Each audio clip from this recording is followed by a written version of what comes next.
إن الحمد لله نحمده ونستعينه ونستغفره ونعوذ بالله من شرور أنفسنا ومن سيئات أعمالنا من يهده الله فلا مضل له ومن يضلل فلا هادي له أشهد أن لا إله إلا الله وحده لا شريك له وأشهد أن محمدا عبده ورسوله.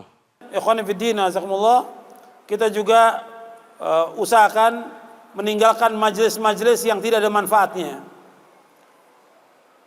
Ya, apakah itu telepon, SMS, ngobrol, majelis, atau apa saja, pekerjaan yang tidak manfaat tinggalkan.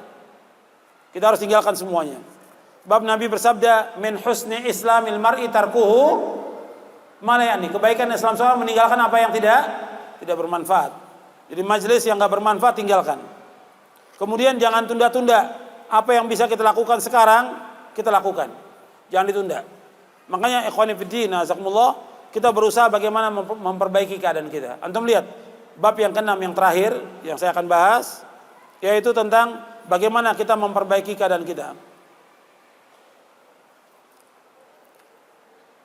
Jadi kita memperbaiki masa lalu dan masa yang akan datang. Ini saya ambil dari penjelasan Al-Imam Ibnu Qayyim. Antum lihat bab yang ke-6. Jadi waktu yang telah lalu diperbaiki dengan cara apa? Dengan menyesal, dengan bertaubat, dengan istighfar. Saya ulangi, waktu kita diberikan oleh Allah, kata para ulama, cuma 3 hari atau 3 waktu. Waktu yang lalu, yang sekarang akan datang. Waktu yang lalu, kita ini semua sama. Waktu yang lalu, saya, antum, kemudian para penguasa, para raja, orang kaya, pejabat, sama semuanya. Semuanya sama. Waktu yang lalu kita sudah banyak berbuat dosa dan maksiat. Saya dan antum sama. Waktu yang lalu itu banyak kita sia-siakan waktu kita dengan perbuatan yang dosa, perbuatan maksiat, perbuatan yang tidak disukai oleh Allah. Nah sekarang bagaimana? Kita introspeksi, kita taubat kepada Allah, minta ampun kepada Allah. Kita menyesali semuanya. Kemudian yang kedua, waktu yang akan datang. Yang akan datang diperbaiki dengan mencegah diri perbuatan dosa. Itu yang akan datang.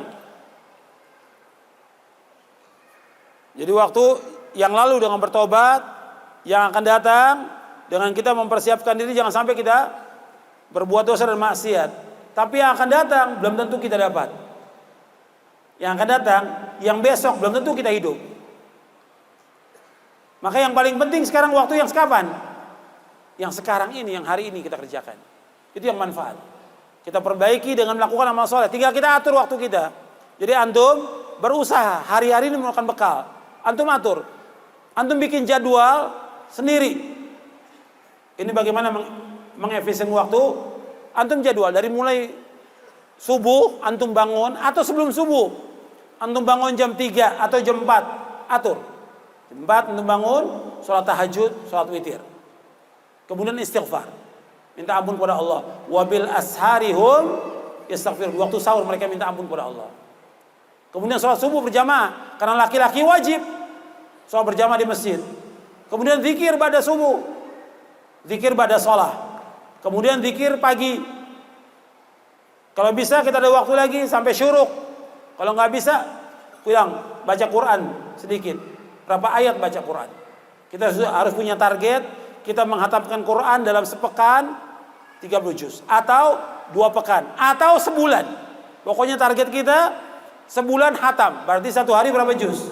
1 juz. Ada target kita.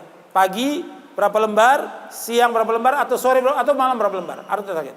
Kemudian setelah itu kita waktu makan, waktu mandi, kemudian kerja atau dagang atau sebagai penuntut ilmu, antum masuk ke sekolah, kelas.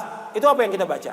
Yang di rumah ibu-ibu, apalagi setelah suaminya makan sarapan, pergi, anak sekolah pergi, apa yang dilakukan di rumah? Ada buku yang bisa dibaca, ada bisa baca Al-Quran. Tinggal atur waktu. Kalau masih ada anak kecil, ya umumnya dia bermain, tinggal kita lihat permainan dia. Kalau dia tidur, kita bisa gunakan waktunya untuk baca. Baca bisa semuanya. Semua orang bisa, tergantung bisa ngatur waktu atau tidak. Jadi waktu pagi apa yang dikerjakan, waktu siang apa yang dikerjakan. Ketika kita masuk kelas guru nggak ada, apa yang kita baca. Ketika menunggu ustadz apa yang kita baca. Ketika menunggu pekerjaan apa yang kita baca. Ketika kita di bis, menunggu kereta apa yang kita baca. Zikir apa yang kita lakukan, zikir kepada Allah SWT. Waktu itu bisa kita atur. Kita yang ngatur waktu itu. Kemudian siang apa yang kita lakukan.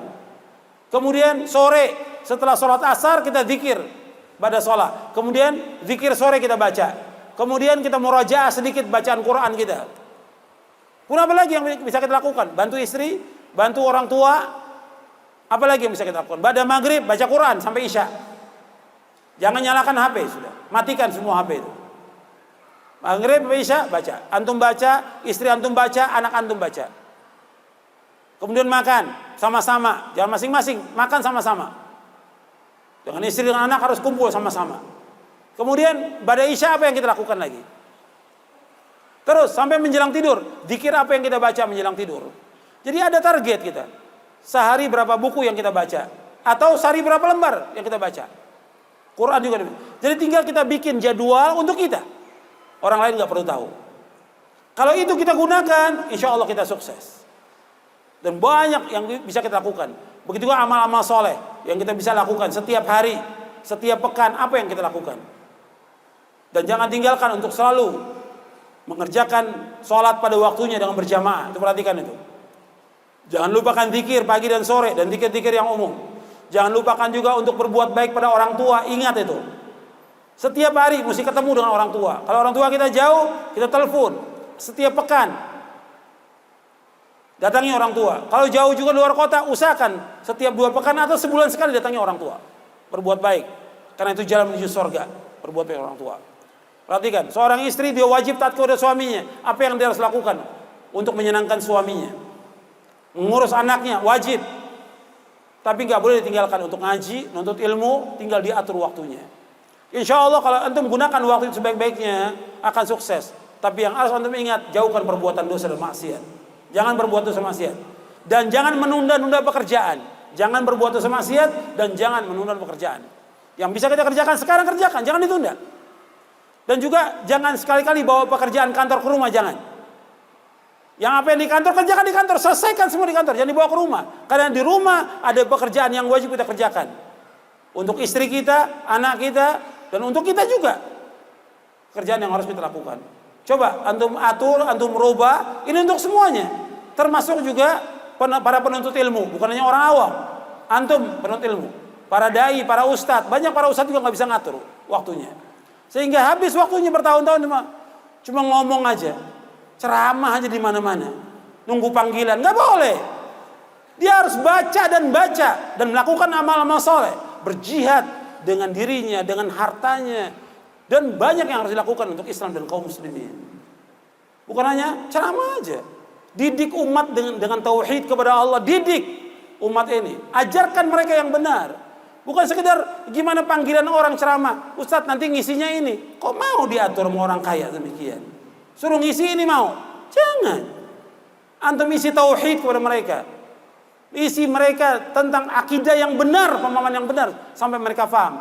Jelaskan mereka pasti akan mati dan kembali kepada Allah yang ditanya pertama kali tentang tauhid oleh Allah Taala. Ingatkan mereka. Dan kita semua pasti akan kembali.